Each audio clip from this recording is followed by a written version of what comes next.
From the moment I met Leo, I thought our love was a fairy tale. He was charming, attentive, and made me feel like the only woman in the world. He knew I was visually impaired, that my world was a soft-focused blur of shapes and colors. He said it didn't matter, that he saw my soul. I believed him. We built a life together, a home filled with what I thought was love and trust. He was my eyes, my guide, my everything. He would describe the world to me in such vivid detail, from the crimson of a sunset to the intricate patterns on a butterfly's wings. I depended on him, and I loved him for it. Little did I know, he was using my blindness, the very thing he swore didn't matter, as a cover for the ultimate betrayal. Our 5th anniversary was approaching. I wanted to surprise him with a special gift, something that celebrated our journey. I'd been saving up for months, but lately, a strange feeling had been gnawing at me. It was a subtle shift in the air, a change in the rhythm of our home. Leo was working late more often. His phone was always silenced and face down, and the scent of an unfamiliar sweet perfume lingered on his clothes when he came home. When I'd ask, he'd just laugh it off. "It's just a new air freshener at the office, Esme," he'd say, his voice smooth as silk. "You're overthinking things." He'd kiss my forehead, and for a moment I let myself believe him. But the seed of doubt had been planted, and it was starting to grow. The real turning point came during a routine checkup with my ophthalmologist. For years, there had been no hope for my condition. But technology and medicine are always advancing. My doctor told me about a new experimental surgery. The risks were high, but there was a small, flickering chance it could restore a significant portion of my sight. A chance to see the world clearly for the first time in my life. A chance to see my husband's face. When I told Leo, his reaction wasn't what I expected. There was no joy, no excitement. Instead, I heard a hesitation in his voice, a flicker of something I couldn't quite place. "Esmer, are you sure? It's so risky. What if something goes wrong? I love you just the way you are." His words sounded like concern, but they felt like a cage. It was the first time I felt he didn't want me to see. Despite Leo's reservations, I decided to go through with the surgery. I wanted to see. I needed to see. The recovery was long and difficult. I had to keep my eyes bandaged for weeks, living in complete darkness. Leo was by my side, playing the part of the doting husband. He read to me, fed me, and told me he couldn't wait for me to get better. But his touch felt different, his words hollow. My other senses, heightened by the lack of sight, were screaming at me. The scent of that strange perfume was stronger now, and I'd hear him whispering on the phone late at night, thinking I was asleep. He'd say he was talking to his mother, but the tone was too intimate, too secretive. The anxiety was suffocating. I felt like I was piecing together a puzzle in the dark, and the picture it was forming was terrifying. The day my bandages came off is a day I will never forget. The light was blinding at first, a painful shock to my system. Slowly shapes began to form.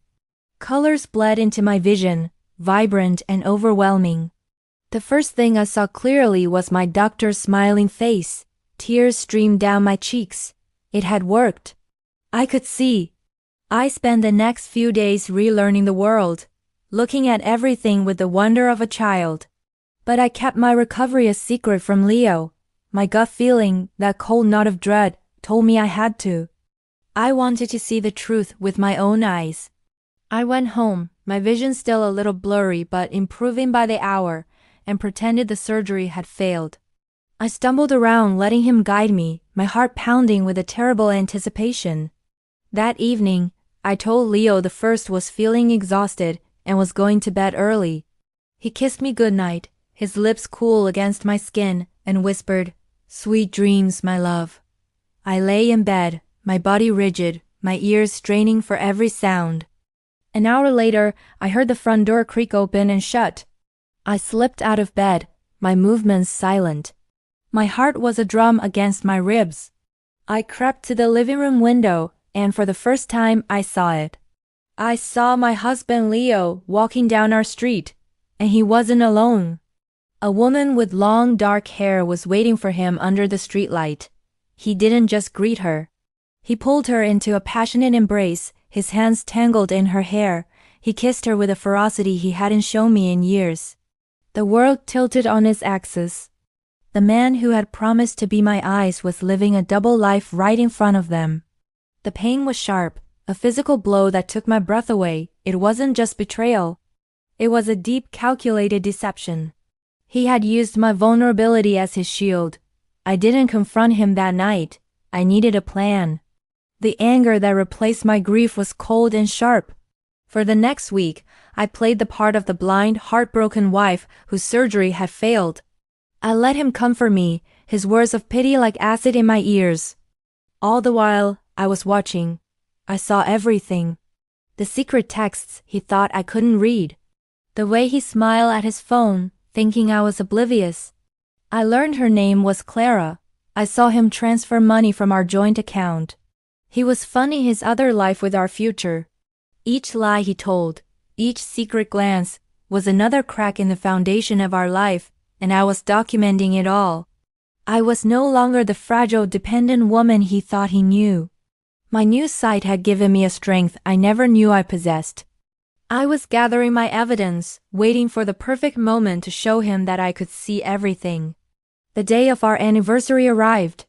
I told Leo the first had a special surprise for him, a fancy dinner at our favorite restaurant. He seemed pleased, probably thinking I was blissfully unaware, trying to reignite a spark that he had already extinguished elsewhere. I dressed up, putting on the dress he always said was his favorite. When we arrived at the restaurant, I let him guide me to the table, my hand on his arm. The air was thick with tension I could finally see on his face. He looked nervous. At the table, I could see another woman sitting alone, her back to us. It was Clara. I had arranged for her to be there. Leo, I began, my voice steady. There's someone here I'd like you to meet. I turned toward her. Clara, isn't it? I've heard so much about you. Leo's face went white. He stared at me, then at Clara, his mouth opening and closing like a fish out of water. Clara looked just as shocked. Esme. How? You can't see, he stammered.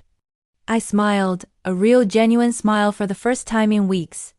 Oh, but I can, Leo. I can see everything. I looked directly into his eyes, letting him see the clarity in mine. I see the lies, I see the betrayal. And I see the man who used his wife's disability to hide his affair. I slid a thick folder across the table. I also see bank statements, photos, and text messages. My lawyer finds them very illuminating. The color drained from his face. Clara stood up, glaring at him. You told me you were getting a divorce. You said she was an invalid. The illusion was shattered. The fairy tale was over. In that crowded restaurant, under the bright lights that I could finally see, Leo's world came crashing down around him. Leaving him was the hardest and most liberating thing I have ever done. Seeing the world for the first time was incredible, but seeing the truth was life-changing. It taught me that my greatest strength was never dependent on my sight, but on the resilience I had inside me all along. I started my life over, not as a victim, but as a survivor. My vision is a gift, one that I cherish every single day. I see the beauty in the small things, the kindness in strangers' faces, and the bright future that lies ahead of me. My journey was born from betrayal, but it led me to find my own strength, my own independence, and my own sight. Thank you for listening to my story. If you've ever felt trapped in the dark, know that there is always a light, and sometimes you have to be the one to turn it on. Don't forget to like and subscribe for more stories.